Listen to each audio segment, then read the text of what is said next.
उपमुख्यमंत्री अजित पवार यांच्या विमान अपघातानंतर आता त्यांचे सुपुत्र जय पवार यांनी थेट सवाल उपस्थित करत खळबळ उडवून दिली आहे। जय पवार यांनी सोशल मीडियावर स्टेटस ठेवत या संपूर्ण दुर्घटनेच्या चौकशीवर गंभीर प्रश्नचिन्ह उभे केलेत।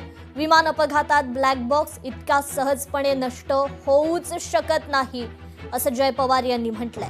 तसेच महाराष्ट्रातील जनतेला या काळजाचा ठोका चुकवणाऱ्या अपघाताचं निर्विवाद आणि पारदर्शक सत्य जाणून घेण्याचा पूर्ण हक्क आहे असं त्यांनी ठामपणे म्हटलंय।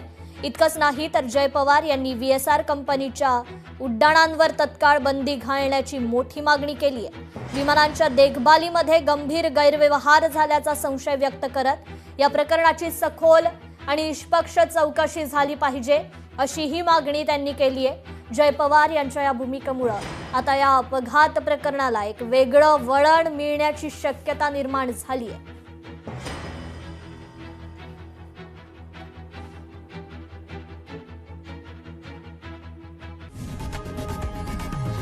लोकशाही मराठी ऐका, पहा, जागरूक रहा।